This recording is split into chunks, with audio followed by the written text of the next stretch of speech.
So, a couple of days ago, I went on to my Apple Podcast app on my phone and went to two of my favorite podcasts and rated them, gave them 5 stars. They're my favorite podcast, so I rated them the best that I could possibly, and then wrote a short review. These two podcasts are That Jesus Podcast by Drew Lattin and Titus Kipfer. I have really come to enjoy that podcast. This fall especially, I've been listening to it quite a bit as I commute or do work. They have some tremendous interviews. Some of the most recent ones dealt with women's roles in the church, and as well as just similarities between Anabaptists and the Black church, and just a kingdom Jesus-centric faith and expression of the Christian faith, as well as seeing Jesus as a liberator and a suffering king, someone who loves through suffering. So I've really enjoyed that Jesus podcast. The other one was the Abstract podcast by Javen Bear and Colin Steiner. And I've really enjoyed them. They're two guys, but they're going to college, and so they kind of process things that they're learning through college, or just even just issues that Christians face today. And I've really enjoyed they're thoughtful, they're fairly well researched, and they're fairly candid and open. And so those are the type of podcasts that I enjoy listening to. So all of that is a pitch for you. If you have a favorite podcast, if that happens to be Unfeigned Christianity, go and rate it and leave a review. And if it's not your favorite podcast, if it's not something you enjoy, go ahead and rate that as well and let us know. Say good or bad. I am excited to have on to the podcast this week some friends. I have 4 friends joining me to talk about singleness, singles and the church. And really this conversation is just like an opening up of the can of worms, we could say. There's so much to discuss, so much we didn't get to. And in many ways, this particular episode is more analytical, kind of like analyzing things and critiquing. And we've already had some dialogue about what it would be like to go forward from here, how to have some practical ways of including singles in our community in a way that they feel loved and cared for and so forth. Anyways, I really enjoyed this episode. I trust you will as well. And we are about a week out from Christmas. We had recorded this over a month ago, so it's some of the stuff you hear us talk about might be old news by now, but really trust this will be helpful and meaningful for you. And if it is, and if you have appreciated the podcast, you can always support us on Patreon. Patreon is the way that we keep things running. If you like the content, you want it to continue, consider supporting. Even $5 a month on Patreon. It is a way of supporting the work. Without further ado, here is my conversation with 4 single friends.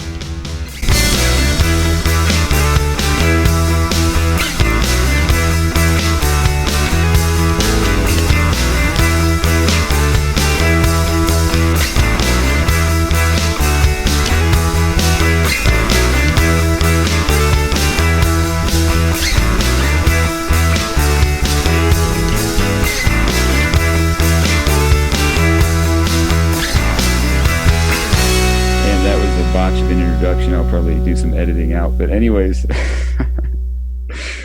thank you guys for joining me.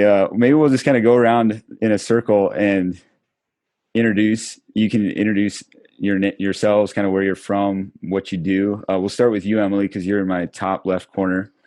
You are Emily Smucker from Oregon. Yeah, let us know. You just launched a book. I know that. So tell us a Yes. little bit about Well, yourself. I guess I'm technically launching it on the 16th, but Oh, November okay. 16th, Yeah. but I don't know when this podcast will come out. So maybe it will already be launched. Yeah. But anyway, yeah, I am a writer. I currently live in Oregon, and I am publishing a book called The Highway and Me and My Earl Grey Tea. And it's about a road trip I took all over the USA, living in a different Mennonite community every single month.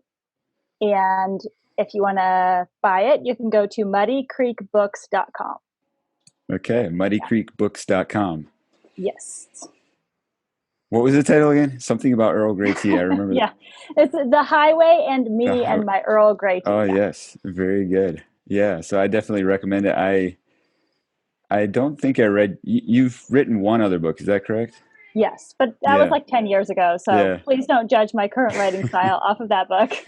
Yeah. No, I follow your blog every now and then and definitely enjoy reading the blog. And so I'm sure the book will be good. Is it geared toward a certain group of people, or is it just kind of lessons kind of Um, well, I hope that every Mennonite will want to read it to see if someone they know is in it, because okay. I can pretty much guarantee that like someone you know is in that book. Yeah. Well, But I don't know. Usually, it tends to be females 20s and 30s that tend to be interested in my writing, but okay. um, Yeah. more people than that have been interested. It's just that tends to be my typical demographic, I guess. Yeah. Yeah. Very good. And then we have from Lott, Texas. Is that correct? Abram Yes. Martin. Tell us a Yeah. little bit about yourself. What do you do? Yeah. I live here in Lot, and I build sheds at the road close next door here. And I'm also the assistant chief of the local fire department. And I grew up in New York, upstate New York. I grew up Old Order Mennonite. So I grew up horse Okay. and buggy, left that when I was 20. And through a job, how I moved to Texas. So, and I've been here ever since. I love it. I'm a Texan. I will brag on Texas all day long. So Yeah. I've been to Texas. Well, I've been through Texas several times, but I've been to that area. Well, Osceola. Where's that at? That's kind of close, isn't it? yeah, it'd be an hour and a half north. So Yeah. yeah, I know Okay. a lot of people from there. And I Okay. think you spoke at the youth camp there, right? Yeah, it was like a Boys camp. guys boys camp. Yeah. Yeah. Yeah. I had no clue there were so many Mennonites in Texas. But that's a fairly big church there. Yeah, we're a lot smaller church where I'm at. We're a big community with a lot of small splinter churches. Okay. Um, but yeah, we always say Osceola is like the Mennonite mega church. Okay. So Yeah. Yeah, I never preached. I don't think I'd ever preached a sermon before. And I spoke at the boys' camp. I mean, I've preached sermons before, but not like in a big church, just in our church, which is a house church setting, so it's fairly small. Um, and I spoke for the boys' camp, which is just, 15, 20 guys in a room. And they asked me to do Sunday sermon, and I was like, "Oh, sure, I'll do Sunday." And I had no clue the size of the church. yeah, It's like think it's 300 people or so. mhm. Yeah. Yeah. So I love like doing all kinds of risky things. I don't get scared that easily, except for being on stage. I freak out being on stage. I love it. I enjoy speaking, but I freak out being on stage. Anyways, down to my bottom left, Kimberly Kirtz is that how you say it? Kirtz? Sure. Yeah. It's Yeah. spelled different than The I and Kirtz. you. Yeah. You are hailing from Virginia, is that correct? Yeah, so I Yeah. live in Lake Ridge, which is in Northern Virginia, so it's a suburb of DC. Oh, okay. And yeah, so I'm 29. I go to church at Followers of the Way in Richmond. There's a congregation in Richmond. Oh, okay. And previous to that, I would have been Catholic, and then kind of entered Kingdom Service in that church. And yeah, I just started a job in the past couple of months working for Sattler College. So that's pretty exciting. Yeah. Yeah. Mhm. And you do the admissions. I forget what you said about what you do with Sattler. The admissions. Yeah. So I'm their admissions counselor. Yeah. Okay. Yeah. What does an admissions counselor do? So I get to help people kind of through the admissions process, like kind of reach out to people who could be a good fit and make sure they know about it, and lots of other things. Yeah. Like you went. That's not the same as the. Um, I- I'm in college too. I'm trying to remember what they call the person who works with me as far as deciding the track of degree and stuff. You wouldn't do that. No. That would Okay. be more like student services. Yeah. Okay. Yeah.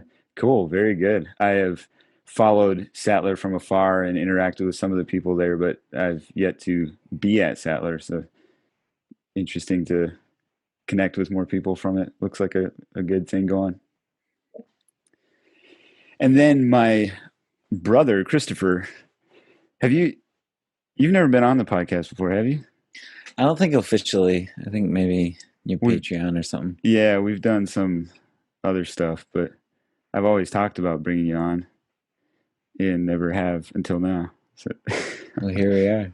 Here we are. You're in Philly right now. You abandoned the West Coast and fled to Philly. You break my heart. And you cut meat, is that right? I sell meat. I don't do a lot of cutting, but okay. Yeah, I work at a butcher shop in downtown Philly. Yeah. And then you also probably the more passionate work that you do is in connection with the Revolution blog and the online community there with Do Hard Things. Mm-hmm. Yeah, so I'm the editor-in-chief of the Revolution and a community manager with the Do Hard Things community, which is like the community attached to the Revolution. So they're both connected, and it's basically the same audience. But it's with young people, primarily teenagers, conservative Christian teenagers primarily, that I get to interact with. And I mean, write to provide content for, inspire to do hard things. Mm-hmm. Yeah. Yeah, well, very good. When I was 23 years old, I was newly married. We got married at 21. I got married at 21. My wife is actually older than me, so I don't know if that's good or bad, but it's what it is. And I was 21. We got married. We had a child right away. So very quickly, we have a growing family, and by the time I'm 23 years old, we had our second child, actually, because the first two were very close together. And I was sitting in a church meeting once that, how many of you guys sit? I don't even know if that's like a common thing throughout churches, like to sit in as a body, to sit in a church meeting, like men, women, young, old. You guys, is that how your church works? Mm. I don't even know what's normal, but sometimes I guess it's just maybe the men or the leadership team or whatever. I don't know. But this was we were all there. I mean, yeah, whoever wanted to be there could be there. I don't know that we were all there, but I was sitting there, and I was sitting next to a guy who was 31. And I just remember when it would come to the decisions that would be made. You know how, like, right before you make the final conclusion or take the vote or whatever, you kind of look around the room and make sure that, like, everybody's shared see if there were any more thoughts that people wanted to share or anything. And I would always get looked at. And then even if I, like if two people had given maybe contradictory opinions, and then you kind of look around to see if anybody else is leaning one way or the other, I would often get looked at. And it just hit me a couple times how the guy that I was sitting next to wasn't. And he wasn't double checked with to see, like, did you have any input or did you have any thought? I don't think it was intentional at all. But that kind of woke me up to the fact, because he was single and I was married. Obviously, I didn't ask anybody like, did you not look at him because he's single? But it just kind of woke me up. Uh, I guess that's kind of the trendy language, isn't it? I began becoming woke. Um, I became aware of the way we at the time it was like overlook singles or voice. You begin to have authoritative voice when you get married or something. And there's many experiences since then. That was 6 years ago that I've had where maybe I would say something and it carried more weight than guys. And I've interacted with a number of guys that are at least 8 to 10 years older than me, but we're single. Um, I've had older single guys. So I wrote a book on sexuality, and I've had older single guys ask me out for coffee to talk about sexuality. And to sit in a meeting like that and be like, what do I say? Because what, just because I wrote the book, or just because I'm married, or like a lot of life is still the same whether you're married or single, right? Like the sexual struggles, the level of maturity. Like some of us who are married are super immature, even when we're young, surprisingly. Like, um, and even if you're old and single, like you've got so much experience and maturity that it's not a sign of immaturity or anything. But I don't know, it just started waking me up to the fact that there's something's off. I can't even, maybe you guys have better words for it, but that's what led me to start having conversations with people. In that time, at the time, I've got an older sister who's older than me. She's still single. But then my younger siblings, even Christopher here, is older than I was when I got married, obviously. So I've now heard a lot more from single people, and I've even written a couple blog articles on it, and got enough feedback to realize this is one of those conversations that doesn't seem to really be happening. And if anything, it's maybe a bit uh, controversial or vulnerable. And so I really wanted to, at the very least, open the can. I don't know if it's a can of worms or not, but at the very least, open the conversation and just kind of hear firsthand what it's like for singles. And yeah, I don't know where all our conversation will go. We'll go wherever we have, but I'm just curious, and we can go in any order. We can popcorn, we can whatever, but I'm curious for each of you, what do you wish people would know about singleness or single life? What do you wish the church would know about being single? Well, I guess I'll start since I'm right here and I have lots of thoughts. So the first thing I actually wrote down, like this is literally the first thing that came into my head, is that I wish there were more like multi-gender, multi-marital status social group opportunities. Because like just social life is so much easier when you're young. You know, you have your youth group, you have your Bible schools, whatever, and then you get older and it's just weird and you just don't really belong in any space. Like the youth group, there's all these people that will tell you like, oh, you know, it's such a ministry if older people still go to like the youth group and Bible school and whatever. Like maybe it's a ministry, but it's not like fulfilling in the community way. You know, your needs don't get met, I guess. And then there will be a lot of like maybe segregated groups, like women's groups, you can maybe be a part of. But and I don't know how it is for the guys with this, but for women, or maybe this is just a me personally thing, I don't know, but like in women, I enjoy women's groups. I think it's great to be invited to that kind of stuff. But a lot of times the conversation centers around marriage, husband husbands, babies, whatever. Whereas if it's a mixed group with men and women, you just have so many more general interest topics that get discussed. And one of the like, I don't have a church right now, actually, because the Mennonite church I grew up in, Brownsville Mennonite in Oregon, I actually left that church in January. But while I was still going there, there were definitely issues with the church and stuff. But the reason, probably the biggest reason I stayed so long was because I was feeling very lost with the whole, like, what Sunday school class do I even go to thing. And I really started talking to a lot of people like, hey, why can't we have like a young adult Sunday school class, people in their 20s and 30s, whether they're married or single, like all in the same Sunday school class.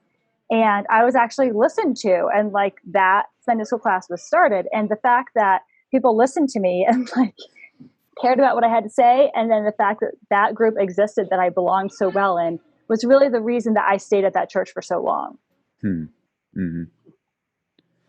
I just spaced out a little bit. Was that at Brownsville, or was that another? That was at Brownsville. Yeah. Okay, yeah. So there were definitely other issues going on with the church, which is like why I eventually left. But I stayed there for a really, really long time, even though there were like lots of issues. And the reason was because I was listened to, and I had that particular social group that I fit into so well. Yeah. Yeah. So I mean, you all could jump in with other ideas, but I'm curious. I should have started with this. Like, how do you feel in your church community or in your local community? Do you feel like you have that place, or like is being single in a problem? Or it's really weird to say like in my community now, because like I had that Sunday school class, which was like my only community that I fit into, right? Yeah. And so then, when I traveled all around the US, it was like, I had a hard time finding those groups that were like multi-gender, multi-marital status. That's where I feel most comfortable. Like you have single people and married people and men and women. And so that's when I realized like we really have a lack of these spaces. So that's what I wish people knew. Like we need more of those spaces, I guess. Yeah. Yeah. I think they'll be beneficial for everyone, but particularly the single people. Well, so I'm assuming everybody else agrees with that. Do you all agree with that? Yeah. Would you feel that? Kimberly, do you feel that in your church too? Not really. So like my church is kind of like, I mean, we meet in the living room, and so I'm our only single person, and which is fine, but like, yeah, they're very aware. So they've kind of really gone out of their way to make me feel really included, and make sure that I'm not left out. Like I had to kind of mention at some point, like one of the ladies, like she wouldn't ask me to babysit. And I think it's because she like felt so strongly that she didn't want me to feel like that was the only thing that I could do. And I was like, no. Like while I say that like I have other skills and there are other things I can do, that doesn't mean I won't babysit. Yeah. I'm saying I have other gifts to offer. So they've been particularly aware. I've definitely been in larger church settings where people have definitely viewed single people as just like volunteers and not much else. Yeah. Yeah. Yeah. Go for it, Christopher. You look like. Well, I was just gonna say, like, it's hard for me to say for sure because I've been in transition the last number of months, and I haven't really been able to plug into a church here in like a natural way because of COVID and stuff. But I sometimes feel a little funny talking about single stuff because I don't feel like I've had a terrible experience. Like I haven't hit like some of those really negative parts of singleness that are often common.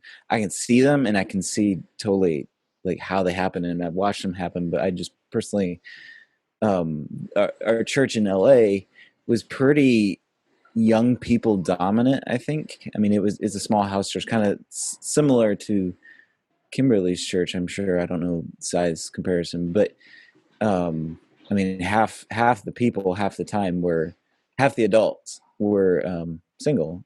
I mean, half the time. So I didn't really ever feel like I stuck out or like I didn't fit in anywhere, because I mean that was a big chunk of the church was single, and so we would hang out or we would do things. I think the biggest thing that I would feel just in general, I mean outside of a church context, but kind of still in a community context, is just this idea that like when people get married, all of a sudden like they start going on double dates with people, and like a single person never gets asked out on a double date. Like, I mean, for obvious reasons, like it would be a triple date or whatever. I don't know what that would be. I mean, so like it's for obvious reasons, but like it's like this weird line that if you have to have like in order for couples to connect, there has to be like an equal like the gender representation has to be equal in order for them to have a good time. And I have nothing against couples having dates to double dates, whatever. But I just use that as an example of like kind of these. I think they seem natural to us, but when you think about it from a single person's perspective, it's a little bit of an arbitrary line to draw, where it's like all of a sudden now that those two people have married each other, they can hang out in a more natural way with that other couple that like I think I could naturally hang out with as well. Yeah. I don't know. Does that make sense? That kind of. Yeah, I mean, it does. I'm curious. What would you actually be into going on a date if Teresa and I were going on a date? It's different because we're family, right? Maybe, but like, would you be in if a couple invited you to go out to eat with them? Mm-hmm. Or maybe it'd be even more awkward if there were two couples and they invited you. Like, how does that feel? Does that feel awkward? Because from a married perspective, my assumption, my presumption would be that, they'd probably feel awkward. Don't want a third wheel or fifth wheel or whatever. Yeah. Well, you can always ask them, Mm-hmm. like some single people might feel uncomfortable with it. Others might feel comfortable with it. You can always just ask. I think, that's a really good point. Cause I think half the time it's about just being asked. Like, just like, even if I turn you down, I know then it's like, well, they don't want to be rejected, but yeah, I mean, it means a lot that someone thinks about you and be like, hey, do you want to go out to dinner? Mm-hmm. And there's been times where I've like, traveled cross country and hung out with a friend who is married, and I've, get to know like their wife over the years or whatever. And so I become friends with them as a couple then, and we hang out together, and it works great, so why couldn't it happen in a local community as well? Yeah, one of the things I thought about too was I really liked what Emily was saying about having these spaces where married people from both genders, single people from both sides can be hanging out together.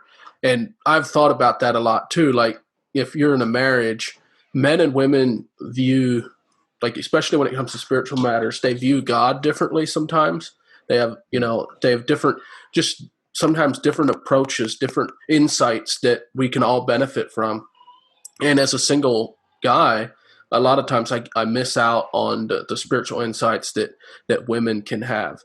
And I mean, that gets into the whole gender stereotype thing about, women don't want to talk about theology or whatever, in which I've learned so much from the times that I've had those conversations with women on spiritual things, on theology, on whatever relationships or whatever the topic might be, even politics. You can, they have different opinions and we can learn from each other. And I think to have spaces where that can happen is very beneficial. Mm-hmm.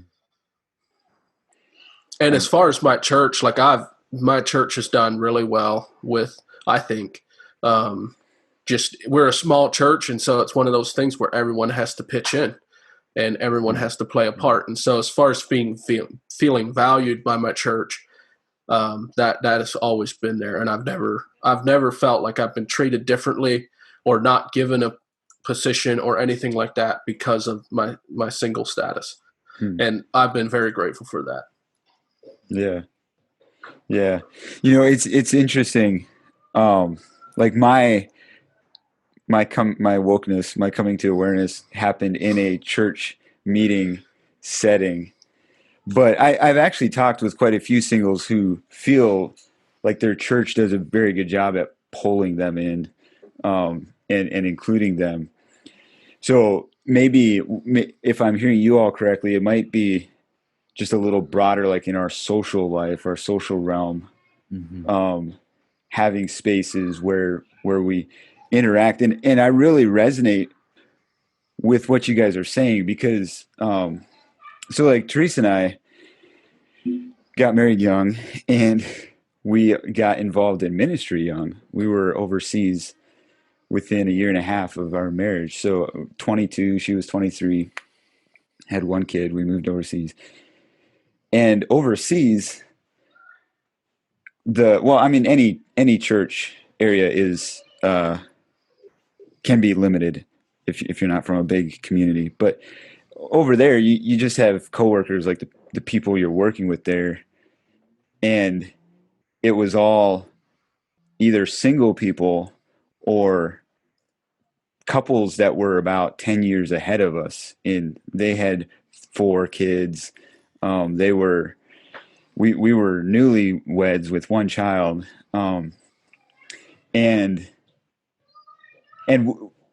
just in case any of them are listening, we really valued that space. Like it felt like an older brother, older sister kind of community for us as young parents. They poured a lot. I've got some boys hollering in the background. I don't know if you can hear that, but they poured into us and just encouraged us as a young couple, and we really valued that.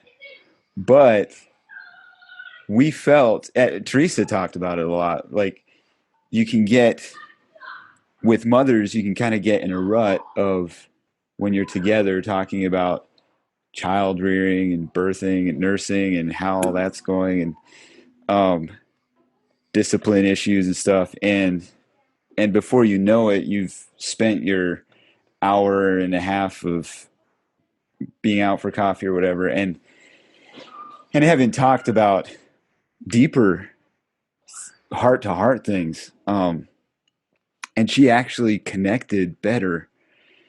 I actually shouldn't talk a whole lot for her. She's not in this part, but I just remember her talking about the way that, like, she really valued that going out with some of the single ladies. I was teaching school, and my coworkers were single ladies. She valued their interaction as well, because it kind of took her out of, she's mothering 24/7, and to have a space that's different and to interact with someone from a different perspective and hear, and so I feel, and even I can't remember the specific experience we both were talking about it. It was one interaction where, like, yeah, it was a mixed group, singles, married people, and we just came away like reminded how much we can learn. Actually, I mean, the reason we were thinking about this is because I had just had that experience, and we'd been talking about single marriage and church and stuff like that, and then we went and had this interaction where learning something about God and about theology happened from singles, from women even, and I would like to enter that conversation a little bit if we have some time, but I do think we are shorting ourselves as a church and as individuals if we create what do you call it, like echo chambers, or just like where it's just the same marital status, same age range, same even ethnic group, like all of that. We learn so much from interacting with each other. What maybe this is where my mind is, so we'll just go here. One of the things I talked with some people about was I had reached out to some others to join us in our conversation earlier, and some of them had backed out. And one of the things that I've heard or it seems that talking about singleness is maybe a little bit more vulnerable for women. And I'm curious how what Emily and Kimberly think. Maybe in all fairness, I haven't talked recently with like a single guy who's in his 40s or something like that. That might be a unique age range too. But I wonder how much do our Abram touched on it a little bit, but how much do our stereotypes of gender roles play into how we view single? Yeah, I mean, I could ramble a whole lot about even just our thoughts about women only being keepers at home and stuff like that. But I'm curious what you all think, and especially Emily and Kimberly. Is there an added dynamic where, because of expectations of how we function in our gender roles, that it makes it difficult to function as a single? Or yeah, what are your thoughts on that? Yeah. Yeah, I think I've definitely noticed some of that. I feel like I have single guy friends who can talk about being single, and it's kind of not a big deal, unless they're like significantly older than I think the average age that people expect single people to be. It's generally not a big deal, but like often it feels like when I talk about singleness, when other women talk about singleness, people almost feel like it's like an attack on motherhood in some ways. Like I've definitely gotten that kind of thing, like, oh, like don't you want to be a mom? Like I do think like the Bible speaks very highly of motherhood. And so yeah, and so it almost feels like there's not a space created, because kind of like Emily was pointing out earlier, a lot of spaces that are made for women tend to be really focused around, that are made for women in general tend to be really focused around motherhood. And so saying this space doesn't work for me, or like, this space isn't like, you're like, I love hanging out with all of you, but I'm not getting anything from this space where we're talking about your kids. And only that, and only the way that you relate to them, the way you relate to motherhood, almost feels like you're saying like motherhood isn't important, which is not at all what I'm saying. I'm just saying that like there are other facets of your life and other facets of my life and things that we should look at. Yeah, I mean, I've gone on about like the language you use around like how important motherhood is, and how it can almost make it feel like if you're not a mom, that somehow like you haven't arrived. Yeah. And I mean, what is a single lady supposed to do if she's not a mom? Like we're kind of stripping purpose from people when we have this narrowed view of the gender role. Yeah. Yeah, I think you end up in situations where like I feel like we've all probably interacted with people who just feel like they're in a holding pattern.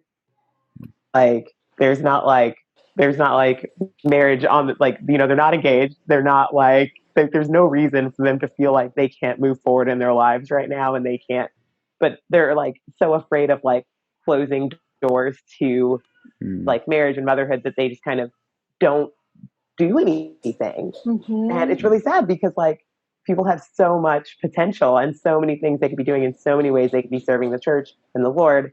And they just kind of get stuck in this like, well, I don't want to mess it up because I should be aiming only at this one thing, because that's when I'll arrive and that's when I'll attain. And that's just not the case. Yeah.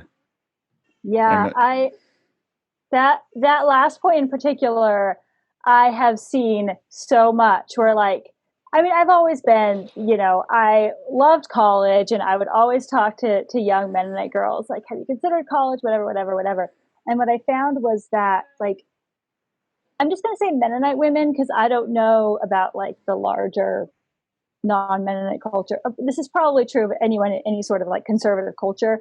Women kind of are in this weird limbo where it's like, you don't really want to put all the time and money and whatever into like a career or some sort of vocation or whatever, if you're just going to get married. And then it's like, well, there goes all my money I spent on college, which I don't like that attitude, because I feel like those skills you always use them somehow, but I get it. Like, it sort of feels like you don't know which one you'll have. Will you be the mom or will you be the career woman? Whereas it feels like with guys, they can just pick their like thing they want to do, and then whether they're married or not, like they're still doing that thing. And I'm honestly kind of envious of that. And I get annoyed. Okay, I'm just gonna like give you guys some free whatever advice here. I get annoyed when guys do this thing of like, well, like maybe someday I'll date and get married or whatever, but like I have to figure my life out first. I have to figure everything out first, and then I'll be like ready to date. Because I get that. I get why there's an instinct to do that, but like girls don't have that privilege, Like we can't really completely figure our lives completely out until we know if we're gonna like who we're gonna marry or whatever, or like whatever, because it could all change, Yeah. And from firsthand experience, like I missed that memo. Like I went and got married, and it was like, oh, I got to figure out life. Yeah. I mean, like I get it. If you have issues, work through them, whatever. But so I'm curious though, just to jump in on that a little bit. Where do we get that? Like, is there? Because I would have grown up with the impression that a guy should have, if not a 10-year plan, like have kind of what are you going to be doing with your life ready to tell the dad. Is that a yeah. I get that with like people who are very young and starting to date. I get that. Like, you want to plan to provide for your family, whatever. Oftentimes I feel like older, and again, I don't want to speak for all women. I'm sure older single women would disagree with this, but I feel like a lot of older single women are really just willing to figure life out with you, and they don't expect you to just have like everything figured out before you ask them out. Like they would rather have like some direction for their life figured out, even if you don't have everything figured out. I don't know, but you might disagree with that, Kimberly. Like that's super fine. I do, because if I think about marriage, like I think about wanting to like walk alongside someone and wanting to journey with them. I don't want them to like take me by the hand and pull me wherever they decided they were going 9 years ago. Yes. Yes. Yeah. Okay.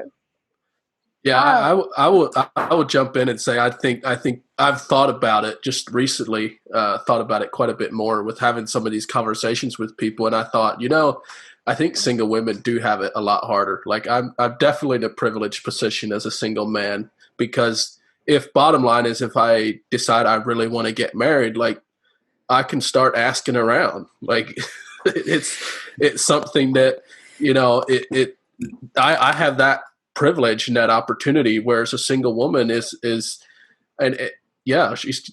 if she really desperately wants to get married, she doesn't have a whole lot of options other than maybe talk to some of her married friends and say, hey, I really like, and that's something I think I'd love to touch on as well, is it's not wrong for single people to admit that they desire marriage. And I think there's times where single people, I think we can be open to asking some of our married friends that we're really close to and saying, hey, are there, like, especially if it's a guy that's asked 3 girls and they've all turned them down, like maybe asks one of your married friends that you know fairly well and ask them, do I have some character flaws that I need to work on? I've asked 3 girls and they've all turned me down. Or I think in the same thing, for a single female to be able to say, not ask like, why aren't guys asking me out, maybe, but to say, hey, I wouldn't mind getting set up. Like if you know some single guys, I mean, I don't think there's any harm in that. So I think there's times where that can happen. Christopher, you look like you're thinking something. Well, I agree with Abram and I disagree with him. I totally get what he's saying, but like, I guess there's also other perspectives, which I think Abram would agree with me that, like, I mean, I think we all have character flaws, and so that's not a bad piece of advice. But at the same time, like sometimes it has nothing to do with character. It's just there was no chemistry or no interest, between the parties or whatever. So sometimes it's, I kind of wish it would be just as easy as being like, hey, what are these character flaws? If we're talking about dating here, what are these character flaws that I need to work on so that next time I ask a girl out, it's all smooth sailing. For every guy, I think that's a good thing to do, or women, but that's not always gonna, guarantee success as far as dating goes. Mm-hmm. Yeah. And sorry, I'll let you talk, Kimberly, in just a bit, but I wanted to add that, I would say that's really dangerous if you don't have a friend who's seen you ask all those people out, because you're probably going to act a little different depending on the person you ask out and depending on their personality. And to just be, I could go more on that, because, I just think it'd be healthier if it's someone who's seen your life from a whole span, and if there's something that seems to be underlying in all of them. Kimberly, what were you going to say? I was just saying that I kind of see that, but I also I would like to kind of untether the language of character flaws from reasons that people are still single. Mm-hmm.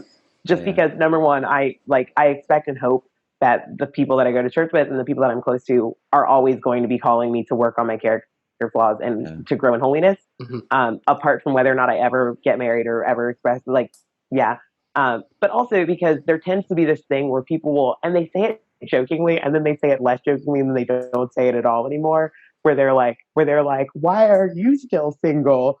As though if you're not married, there must be you must have a secret arm growing out of your back that you haven't told people about. And I just that gets really weird, as though if you're not married, that somehow because you have some deep dark character flaw or can't interact with people. And that's not usually the case. I mean, sometimes it is, but that's usually not the case. Well, one of the things that I've thought about a lot about is because it's really, you have that. And I mean, Christopher's asked, I think you've asked me, or did I just give my thoughts without you asking me? Probably some of both. But I have other friends that I've thought about this, or actually I think about it a lot when I look at women who aren't married. I have two sisters and two I have more sister-in-laws, but that are of age to be married. And there's two things. I'm going to say something and then they'll call me up and be like, "Why did you say that?"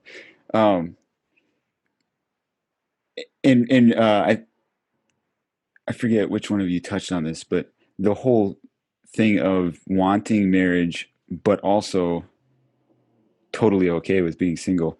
But when we were talking about why is someone not married, it's puzzled me sometimes because I can't say definitively, Abram, you're the one who brought this up, so I'm going to talk that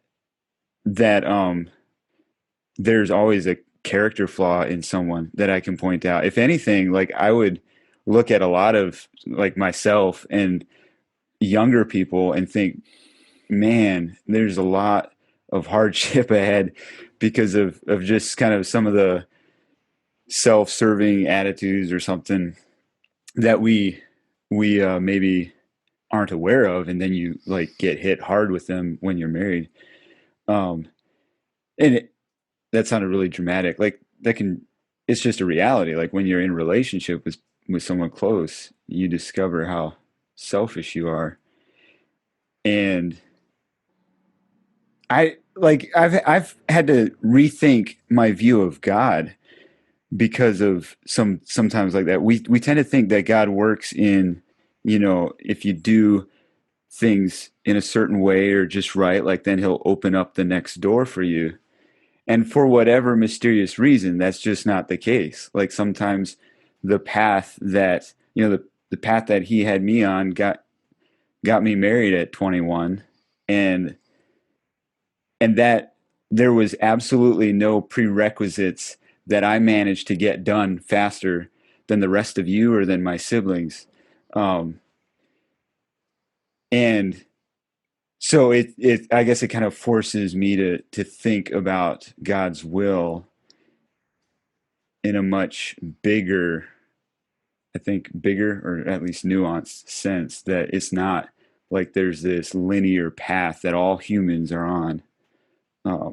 But then kind of, yeah, I don't, maybe some of you guys have more thoughts on that, or something I was curious about is the tension. You know, this year has kind of made us all face multiple realities that seem to conflict with each other, right? Like there's a pandemic that is spreading all across the globe that needs to be dealt with. Well, if you lock everything down, then the economy crashes. And so it seems like they're binary. Like, no, you got to keep the economy open so well if people die.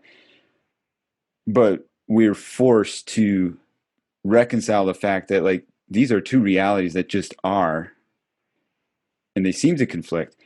And I've thought about that with the whole thing of being single and wanting marriage. Like, would you guys talk about that a little bit? Like, how is that?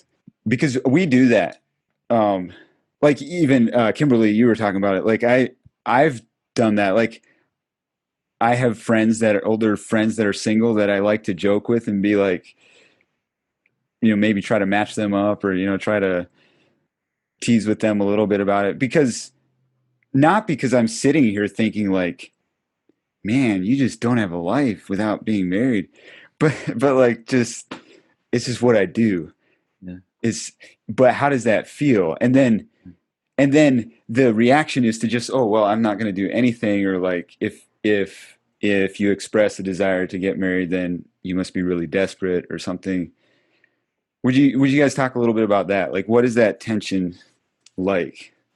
Yeah, I want to say a little bit about the statement I made about character flaws. Like, yeah, that was specifically, I was thinking about one story someone told me. Yeah. Of that was his experience. Was a friend that asked out 3 girls, and you know, he just couldn't understand what was, and then finally, like, I don't know if he had the conversation with or whatever, but he changed some things about himself, and it worked out for him to get married then. And his lament was, why didn't someone point these out to me sooner? Like, why didn't someone come along and say, hey, you do come off as an obnoxious jerk sometimes, and maybe you need to work on that. Maybe you need to work on how you develop relationships with people. And when he did that, when he worked on that, his personal thing, it worked out for him to get married. But one of the things I had written down here was, you had asked the question, what do you wish people knew about singles and singleness? And one of the things I just thought about was, we aren't that different or weird. And so, yeah, I absolutely am, like, for myself, like, wanting, the whole thing of singleness for some people is a calling. It's something that they look at as a life vocation of singleness and serving.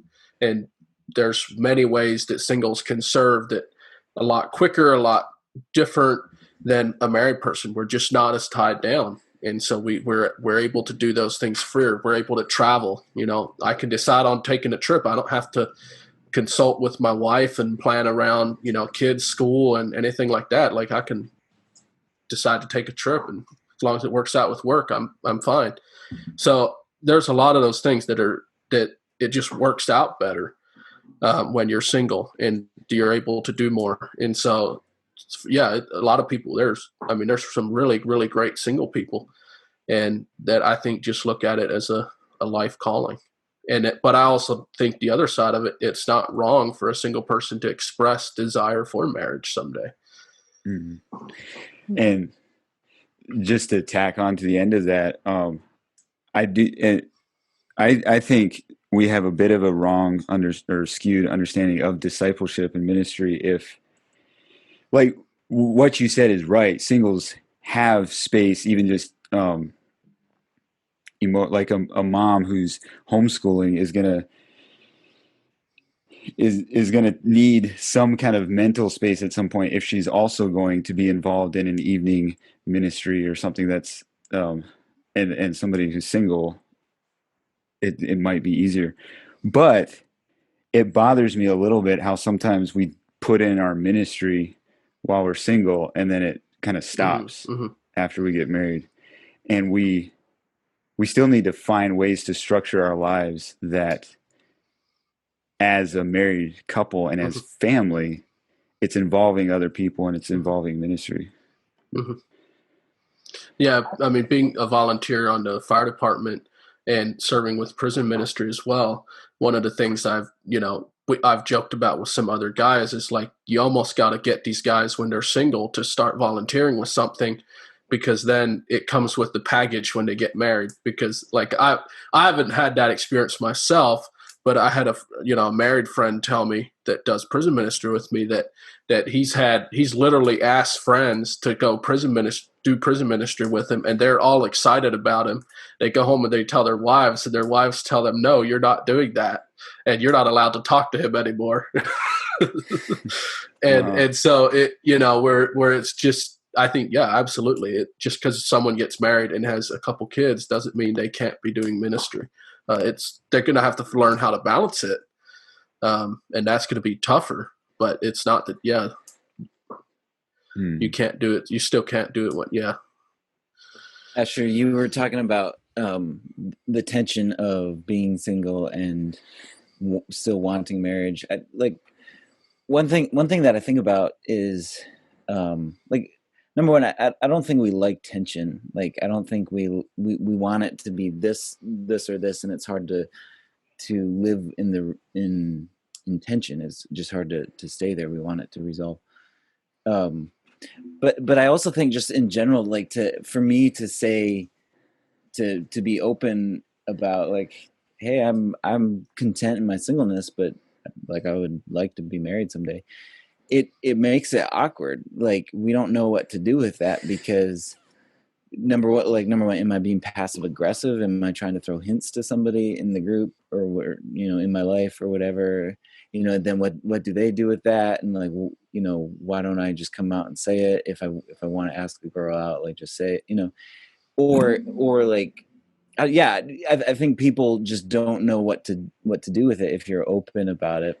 And so it's easier just to be like, well, I'm focused on this right now or whatever, and kind of couch it in a more approachable way.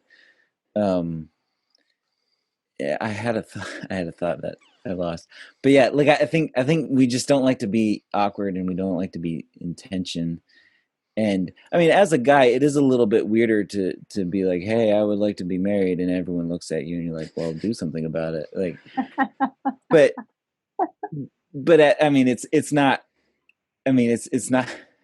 If we're being vulnerable, it's not like I haven't tried, like, and so like here we are, But that's another thing too, is that it's vulnerable. Like, who, because there's a possibility of if I say I would like, I desire marriage, then like there's this weird thing of like everyone around me thinks I'm weird or I'm like a creep, or like I'm just kind of whatever, like all these little mental things that go on in my mind. And so then I keep it quiet, or I,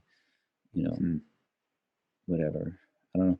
It reminds me of a joke that my friend texted me the other day. I was like, what if we, like when puppies are happy, they can't help but express it and they wag their tail. And like, what if that's how we express joy? And it'd be super awkward to be around your crush, because you just immediately start wagging your tail. and he just sent me this funny little thought. It's just like, imagine how weird this would be. And like the thing that I thought about was like, well, maybe we would just be more open and vulnerable with each other and honest, and maybe that would actually be healthier. And I think we tend to keep things so hidden. Like, what if we actually, like, what if I was actually okay with expressing joy when I was around somebody that I had interest in, or I mean, there's so many creepy, yeah, like say that to the wrong person and they're going to be creepy about it. But like, I'm just kind of rambling here, but like, what if we actually, let our feelings wear on our sleeves a little bit, and we're okay with that? And what if that was okay? Like, what if the person didn't reciprocate and we just all kind of lived in that tension? Like, I don't know. I'm just kind of rambling here. Maybe I shouldn't. No, I agree with you. I think there's like so much like people feel like they can't actually say what they feel. And so then because everyone assumes that nobody's saying what they feel, they like read all these things into interactions that people are having with them that just make everything like 100 times more uncomfortable and unhelpful. Like it's so for instance, like because like women often feel like they can't express if they're interested in someone, or then people assume that like whenever a woman is like friendly, that like, oh, they're being really flirty and they must be really into them. And so then you start getting into words like now we're saying that everyone's really flirty and everyone's really, when like they could just like you because you're a decent person. Yeah. Like they don't have interested in you. But if people would just be more honest about like what they're actually feeling and what their actual thoughts are, I mean, within reasonable limits and, like not being a weirdo, like, if people would just do those things, it would cut down on so much like tension and so much, like so many awkward interactions where it feels like, especially like entering like more kingdom circles where it feels like men kind of hang out over here and all of the women hang out over here. And we all talk about how we'd like to hang out with each other, but then we don't. No one does. Yeah. So I wanted to speak to that too as well, because I really have enjoyed my single years. Like I did a lot of fun things, and it was really interesting because it was actually, I'm not like the most in touch with my feelings person. And as I was writing my book and my editor was like, write about your feelings more, I discovered that I was like actually way lonelier than I thought I was. And so then I'm stuck with this dichotomy of like living a really fun, independent life, but also being lonely. And it's hard to be open about that, not even just because it's vulnerable, but also just because since it's a dichotomy, it will probably be misunderstood. And if people like really get how hard it is to be lonely and to not have someone there that like is obligated to notice if you're not doing well, well, then you like feel this like pity from them and like, oh, poor you live such a hard life. And it's not like, well, I feel like I live a good life too, though, so it just makes it easy to feel misunderstood. Mm-hmm. I think it's kind of like, I had posted this thing. I think it was Christopher had something about singleness. And like, I posted something that I was very proud of this thought, which was a lot of desires that we have, like for myself, desire to publish books, desire to like learn to code or to travel or to like have international friends or whatever. If I like have these things that I want to achieve but haven't achieved yet, it's seen as something that makes me a more interesting person, a more like full, well-rounded person. It's not seen as like, oh, you poor thing, you don't have enough international friends, But then with singleness, it's not something that makes you like more interesting if you want to be married. It's like something that's very much pitied. And yeah, it makes it hard to open up about. Yeah. So our time is kind of running up, and it feels like we're just getting into things. But like one of the things that I'm hearing from you guys, and you can let me know if I'm hearing correctly, but is maybe just acknowledging and talking with you guys about, so whether it's going out or coming over or whatever, doing something with a couple, asking like, we thought of you, would you be into that, or is that awkward? And then even just asking, like, so I guess to wrap up what we've just talked about, is it awkward to be asked about those feelings? Like, hey, where are you at? Like, would you like to get married, or by a friend? Like, obviously a large group setting, maybe that's totally different, but like to have friends initiating, like exploring, like, or how do you keep from cornering singles Yeah. into a little box that is awkward if they don't quite fit in there. I guess that's what I'm asking. Yeah. It I would, don't know. I just think, sorry, no, I'll be go real ahead. quick here. I think in general, like the thing you have to remember about singles is there's not like one single experience. Like you just ultimately have to ask them, even things like, do you want to be set up on a date? Is that weird for you? Do you want to go to this group? Are you comfortable talking about loneliness? I just think you just have to ask your friends these questions and feel them out, because it's not going to be the same for every single person. Mm-hmm. Every single person. Yeah, that's basically what I was going to say. I mean, it like question, everybody's different. Everybody wants different things. And there's times in my life where I would maybe be more open to, for example, getting set up on a date or something. And then there's other times where that would make me really mad and kind of frustrated at you. And then it would also depend on who it is. Like, certain people, if they ask me questions like that, or like throw out suggestions or whatever, like it could make me irritated and mad, or it could mean a lot to me. And that's really complicated. That doesn't answer anything. Yeah. It's like, well, just like ask me a question, see if I get mad.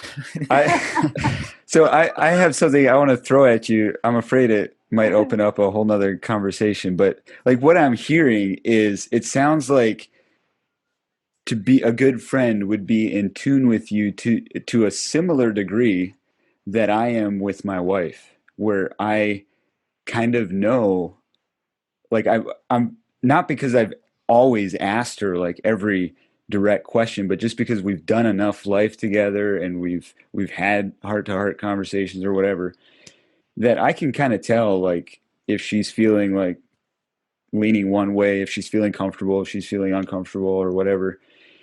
My question is, like, I don't know that I had, and I don't have at the moment, friends other than maybe siblings. Like, I think I know my siblings and even in-laws maybe well enough to kind of sense that. But I don't know that I have friends that I would feel confident in saying, like, I mean, if it was I have some friends that I could tell if they really like a girl. Like, obviously, like some of those emotions might show themselves a little bit more. But my question is, do we need, like, is part of what we're getting at a need to rethink or overhaul relationships in general? Like, would it be better for it's easy for us to think like, oh, I'm married, I've got that great relationship now. And part of this is coming from the fact that my wife and I, our marriage has been great, and we love it, and we celebrated our anniversary just yesterday, and I told her that like it's been way easier than I thought it would be, which I always cross my fingers on, because then we're gonna have a big argument or something. But one of the things that both of us have felt the longer we go in marriage is the need for friendships outside of marriage. And it just seems like, and there was no intentional like cutting off of people. If anything, it happened because of living overseas and so forth. But there was also just kind of I didn't think about that fact. It wasn't conscious. I didn't consciously cut people off when I got married. But I didn't think about the fact that even as a man, like we even have those stereotypes, like women are relational, men are whatever, goal driven, or I don't know. But like even men need relationships. And do we, as a couple, my wife and I, like, are we friends with people close enough that we can kind of sense like when how they're feeling, because we've talked with them about these things, or we've done enough life with them? Like, do you guys have any thoughts on that? Or like, are we touching on just a lack of meaningful relationships, period? I mean, in some ways, maybe. Like, obviously, the closer you are friends with someone, the less likely they are to get offended if you accidentally say the wrong thing, like whatever. Right. But just personally, I don't expect anyone to be able to read my mind and automatically know, because they're friends with me, whether I'd be willing to be set up on a blind date or not. Like, I'd rather you can ask me, are you comfortable being set up on a blind date? If I say no, then they will be like, okay, cool. If I say yes, they'll be like, well, I know this guy, I don't expect anyone to read my mind and just like be so close to me that they just know what I'm feeling. But that could just be my personality. I don't know. Yeah, I mean, for myself, I'm a person that's pretty open to answering about any question someone's going to ask me if I know I can trust them. Mm-hmm. Like if they're just asking out of curiosity to satisfy their own curiosity, they're not going to get an answer out of me. But if I know that they actually care, like, yeah, they might be surprised by the answer, but or they might not be. But I think, yeah, I'm one that's not going to be offended by someone asking if I know that they. And I've had people ask me that, but I knew that they really, really cared about me, and it wasn't coming from just curiosity. If there were, if I would have sensed that it was just curiosity and they really didn't care, but they were just trying to satisfy their own curiosity, I would have been a lot more offended. Yeah. Yeah, maybe I'm weird in this. I'm super hard to offend. I feel like you have to do a lot, and then you have to be clear that you're doing it on purpose. But yeah, I think if people are asking, and I think just like respecting what I say and not coming at it with like preconceived ideas, because I'm going to respond a lot differently if someone just says, "Hey, I thought about this. I don't know what you were thinking. Like, what are your thoughts?" Versus like, "Well, what are your thoughts?" And then if I like say no or something, being like, "Oh, like, well, I thought you wanted to get married." Like these are separate. Like, like don't like present someone with the box you think they should be in and then be mad when they're not in it. I think is probably more my thing. Oh, that's a good. So basically learning to ask open-ended and clarifying questions instead of questions that come from a presumption or something. But you talked about relationships, and I think this is something that's especially bad for men, but it's not just men. That I think there is a lack of meaningful relationships, period. And I mean, I've talked with some of the guys I do prison ministry with, and these guys are ending up in their 40s and their 50s and their 60s, and they're looking around and going, I don't have any close friends, or guys that even they retire from work, and all of a sudden their work was their life. And now they're stuck at home with their wife. She has all her friends she's going out and shopping with and going to coffee with, and they look around and go, I don't have anyone. And so like for some of these guys like that I do prison ministry with, that's their friend group. Like they'll go in and do these weekly mentorings or whatever, small groups or whatever they're doing and leading in prison. And that's all of a sudden their friend group. Like, and we've had those heart to heart conversations. I've had them with those older guys that just all of a sudden they found themselves at a place where they just don't have close friends. And that's sad. Like I really feel for them. And I see it even in my own life. Like if I'm not intentional about developing and maintaining deep friendships, how easily I could get to that place too, where all of a sudden I just find myself at a place where I don't have any meaningful, deep relationships with other people. And that can happen to someone that's married or single. Yeah. One of you made the comment earlier that made me think about this, and I forget now who it was or what the comment was, but oh no, it was me. I made a comment, and then I was rethinking that, and I was you inspired yourself. No, I said something about the journey that God has had me on. Like I got me married at 21, and I'm just curious, when you hear somebody say that, what do you feel or what do you think? Because especially as people who do desire to get married, what do you do with desires that you really have, that are really strong, and yet like you haven't had them fulfilled yet?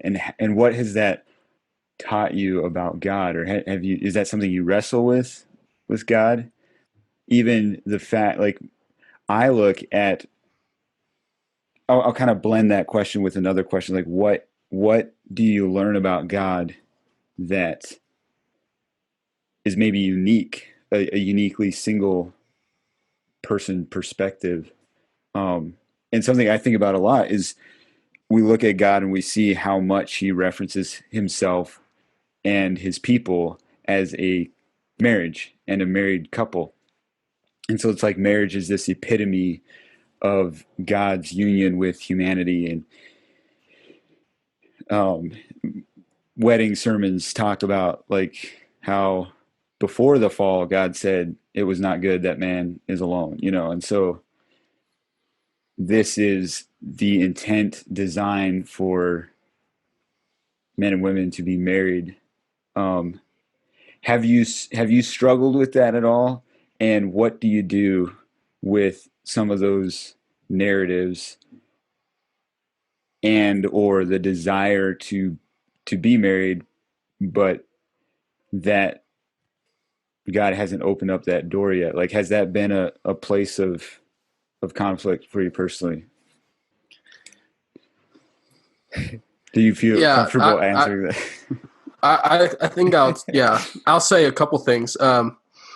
Definitely, I think I think God did make us for relationship, and I think that's very important. I think companionship is something that every single one of us, I think, deeply desires. The whole companionship, commitment, friendship, but a very like a deep friendship.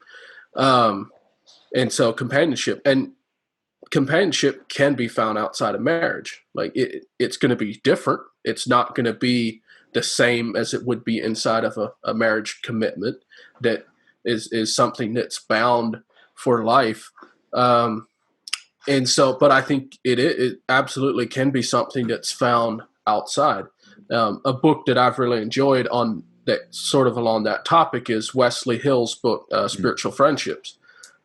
He wrote a whole book on that, of the idea of finding commitment, or having like even a committed friendship. And that you don't see that as much today, but you see that more, especially when you read literature, of just people long ago. Even some of the founders had like friendships where they would write back and forth, and they'd get all like this two guys, and it's a completely like it's a non-sexual relationship. There's nothing weird or fishy going on, but they're writing to each other these long, passionate letters that today would just, it would seem really weird, and we'd all sort of look at it and go, "That's a little weird." But those things did happen, and I think we've lost some of that because of just the current culture of where everything is so sexualized that we've lost a lot of that. And so I think every one of us has that desire for companionship, and that can be, I think God did design marriage for a purpose. And so the majority of the time, that's how that desire is going to be fulfilled in some way.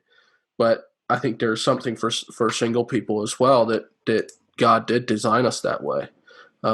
He made us social creatures, and something that, as far as a view of God, I don't know if my view of God would be different than someone who's married, but definitely I think someone who's single, sometimes married people can tend to sort of look to their spouse for spiritual guidance that maybe they should be looking to God for, and that there's a way where they can sort of maybe lose I don't know, because I've never been married, but I think there is a part where, and I've heard this, some married people express this, where there's the part where they sort of lost touch with God, like they maybe didn't pray as much or something like that, like they lost some of that when they got married that maybe they had when they were single. The conversational prayer life or something like that changed some.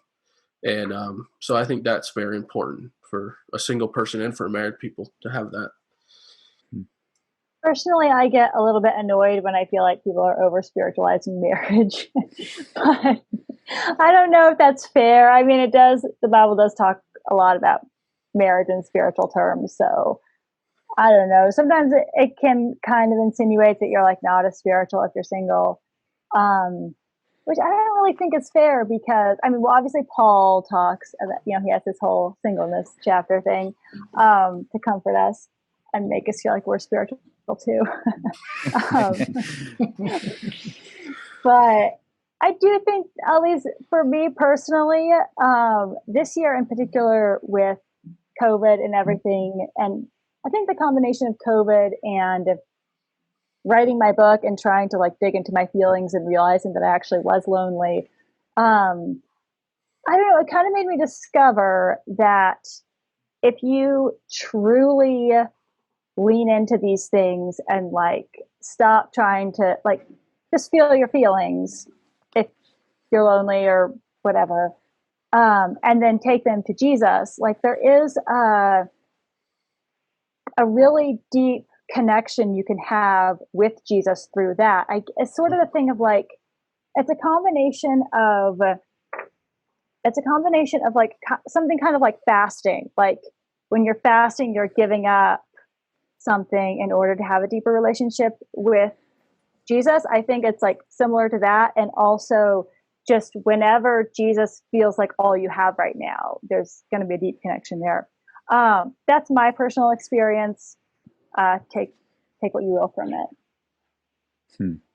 Yeah, I was going to say, so I definitely agree with the kind of the spirit, like the spiritualization of marriage kind of thing sometimes gets to me as though that it's like again, like the pinnacle, like you've arrived now. Because marriage is a sign that points us towards the relationship between Christ and the church. And so if the church has people that because they aren't married feel like they like can't really be a part of the body, like that body could be made up of 20 like of the perfect, most healthy, most Christ-like marriages. And if they have like, these three single people that like feel like that have been made to feel like they can't actually fully participate in that life, then they're not playing out that picture of Christ in the church that they've been called to. And if you're like holding on to this very good thing in such a way that it's making you miss the best thing, that's unfortunate for everyone involved. My perspective of that of the marriage thing is a little bit strange also, just because like, so before I wasn't Catholic anymore, I was like really considering entering the convent. So I had like really seriously had to wrestle with this idea that like I wanted to be married and I wanted kids, but like I would give it all up and then never ever in my life get married, and like what to do with that. And the number when I was seeing all these women who had like really robust relationships with each other and with the Lord, and it didn't feel like they were missing out because they weren't married. But also I really had to come to a very succinct, like an acute point of saying like, is the Lord enough for me? And so interestingly, as I kind of left that and then said like, oh no, I really do want to get married and I really do want to have kids. Yeah. And as I kind of said those things, it felt like it was in a much healthier way where it was like, if this doesn't happen, like I understand that the Lord is big enough to it, like he made my heart, and so he can fulfill the desires of my heart, even if he doesn't do it in the way that I thought he would, or in the way that seems like the most normal. Yeah. Yeah. My thoughts were kind of similar, I think, to what they said. I'm about to make some statements that I'm willing to walk back if they're not theologically sound, but no, the place that my mind went to was the idea that marriage is the picture. I think is pretty clear. Like it's not, marriage isn't the thing. Like God and his relationship with the church, Jesus and the church are the thing that marriage is reflecting. And I think as an extension of that, the church is the priority, like the family of God. The thing that I've learned, I think, through my singleness that has taught me about God is this idea that, like, I think there's a verse that talks about God putting the solitary in families, and how, kind of piggybacking on what Kimberly was saying about how like you can have, like, if you're so for the last, and I think rightfully so, like I think we were trying to correct bad poor family structure and stuff from, I don't know, the 60s or whatever, but for the last 40 years or so, we've been focusing on the family structure and trying to create healthy families and having fathers at home and whatever. And we've really focused and prioritized the family, and we've neglected the family of God, the church. And this is where I'm not sure if this is theologically sound to say or not, but I think the church is the priority. And if people, like Kimberly was saying, are feeling left out and are feeling not just feeling left out, but are actually being left out and being neglected and aren't being discipled and aren't being brought into homes and taken care of, whether they're the stranger or the poor, or I mean, I think to a degree, even single people, if they're being neglected, then I think we're actually like failing as a church.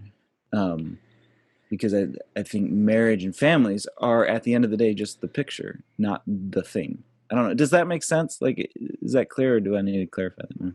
That makes sense to me, Abram. Yeah, no, that does make sense. Do you know how the New Testament most often refers to Christians? I'm curious. As brothers Like, and sisters? yeah, it's familial language. Like I think of like the concept of believers is actually a very rare concept. I think there's just a couple references to it. But saints is fairly often, but familial language, like even Paul refers to himself as father. Like he doesn't refer to himself as, definitely not pastor, but he talks to them as father, or the people he's discipling as children. They're his children. And so like one of the questions is like, what is the there's a theological word for it that I'm forgetting, but like the central core understanding of Paul's gospel. And it would seem, I would agree with this, that Paul sees our faith in Christ actually, like we join union with Christ, and then as people of God, like we become brothers and sisters, and it's a completely new community. So I agree. And maybe I don't think I mean, I've heard Val Yoder say something similar to this, so that I think we're safe. That are like brothers and sisters in Christ, we actually have more, I don't know the word, but more in common, more closeness than flesh brothers and sisters if they're not in Christ. And then that enters in a whole conversation we could have about family and our emphasis on family and all of that. But we have gone over the 6 o'clock mark here, so I think we'll wrap it up there. I'm just curious if anybody else has any final thoughts, or even just like if there's one thing, like what is one thing you would like to say to people, your friends, the church, your married friends? Like you shared what you wish people knew about singleness, but maybe there's something you wish as a married couple, you wish married people knew about themselves that we don't think about, or something. Does that make sense? Like what is one thing you just be like, oh, I just wish I could say this. And if you don't have anything, that's fine. I'm not good with on the fly things like that. I have to think about it for a while first. So I don't think I have anything. Yeah. I mean, I can think of something. I think just off the top of my head, I am incredibly grateful for how well I have been received by my married friends. Like I honestly, like it's really easy for the singleness conversation to be kind of embedded in complaint, I think. Or at least that's the way some people take it. And sometimes that's the way we approach it. But like, I genuinely think through my friends, and on the whole, like of my close friends who have gotten married, which is pretty much all of them, like they've all treated me very well. And like, there were rough patches. It's kind of the type of thing that when they start dating, you just kind of wait for them to get engaged and married, and then you can be friends again. So maybe there's something we could talk about. But I understand, like I understand that dating is hard, and dating isn't always as like if anything, like I know, yeah. Anyways, I don't want to talk about dating, but no, I'm really grateful for the way that, like, even if I don't know my friends' girlfriends, or even my like female friends who have started dating other guys, like even if I don't know the other person super well, like they receive me into their life, and then they accept me, and they keep treating me with dignity and with love, and they're curious about my thoughts, and they poke fun at me, and like they just treat me like a normal human being that they love, and I feel their love, and that means a tremendous amount to me. And so I guess I would just say, like, it really means a lot to me when you accept me and invite me into your lives, however that looks. Mm-hmm. Yeah, I don't really have any answer to your question there, Asher, but just, sort of two final thoughts that I would have is, one, that we had talked about loneliness, but definitely, loneliness is something that happens in whether someone's in marriage or outside of marriage. And I think it's something that needs to be talked about a lot more, whether it's singleness or even in, there's a lot of lonely people that are in marriages that are very lonely. And the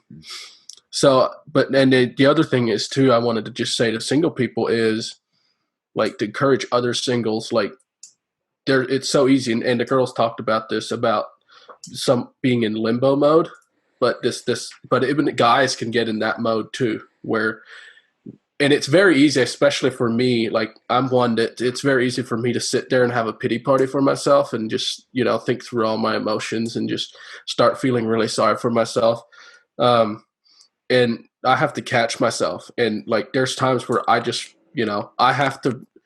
I wish it wouldn't be that I'd always have to make the first interaction, and I usually don't. But I'll call up someone, ask them to go out to eat, or just ask different things like that. Just I think there's things like that we can do, where we can stick our neck out and just sometimes just go for it on some of those things. Even I'm a single guy for the most the last year or so, at least, I've lived by myself, and I invite people over. Like, I love cooking and I love hosting people. And so I've done that, and it was a little different at first. It's not something you normally expect, but it works. And I've really enjoyed it. And so I think if you're just in limbo mode, and sometimes when you stick your neck out and do some things, like, last year I started gardening for a hobby too, which is not something you normally think of a single guy has as a hobby, but it's something that has really brought me a lot of joy, and I plan to continue that hobby. So I think there's things like that we can do as single people that will help us, I think, find joy in our life, that we can too many times just be sort of stuck in that limbo mode. Yes. And I would echo what Chris said about just being really grateful for like I'm really grateful for the way that, like, I've been included. And I would just say, like, as a church, we should be pursuing unity and avoiding segregating across like weird like lines at all points when it happens. Just like not only for the benefit of single people, but for the benefit of married people and for the benefit of the church as a whole. If we're a body, we need to learn from each other, and we need to operate together as one. And I don't think drawing those lines does anything for anyone. So kind of being intentional about resisting that urge from both sides would be probably very beneficial. Yeah. That is very good. Well, thank you guys. I did think of something now, because I had time, I had time while you guys all talked. What I was going to say is, I feel like any group, like, people can get super paranoid about, like, what if I say something that offends them? What if I do things the wrong way? Whatever. And, like, yes, we single people do complain a lot about, like, how we're treated and stuff, but we are so ready to forgive. Like, if you say the wrong thing and then, like, you figure out it's wrong and you apologize, or even if you just try, or if you make an effort, invite us to stuff. Like, we're so ready to be grateful and forgive, and like, we just want to be your friend. We're not that Yeah. Well, and you saying that kind of reminds me, like, I think, like, anybody who's not, there's several different conversations that this is true of. We could talk about difference in marriage, marital status, or different of ethnic background, different of whether you live in a rural area versus a city area. Like, there's differing perspectives and opinions and statements that are made that can be really offensive. And sometimes when you're wanting to learn and to understand, we almost, like, we're scared of asking the wrong thing and then people getting upset at us. And maybe we just need to be okay with, like, people getting upset at us. Like, that's a part of the fun adventure of learning. And like, hearing you say, like, that you're ready to forgive is kind of relieving. It's like, it's not like we have to have the question, and even maybe for ourselves, just like acknowledging that there's so much we don't know. Like, I don't know, am I asking this the right way? Am I, and just approaching it that way. Or it's okay if they, like, give you no answer and they feel like you're being microaggressive or whatever, and you have to go ask somebody else, what did I do? Like, that's probably fine. Anyways, thank you guys for coming on and for sharing with us. And I hope that it's the reason this matters to me, I guess, is because I do believe that there are a lot of people who have a lot to speak into our lives. You've all mentioned it, in the body of Christ, whether that's about decisions being made or whether that's about our perspective of God, or even just like what is healthy or unhealthy in relationships and dynamics. And I think we miss that because of some of our stereotypes about marriage and singleness. I think we didn't get into this at all in this conversation, but for my line of work, what really interests me is figuring out or coming to understand a better vision of sexuality that God has, that is more holistic and not just narrowed to marriage and so forth. And that includes maybe a rethinking of what relationships are like, a rethinking of perhaps even gender roles and so forth like that. And so that's kind of what's behind exploring this topic and understanding people's experiences more. And thank you for coming on and giving your time with us in this way. Yeah. Thank you for inviting us on. It's interesting.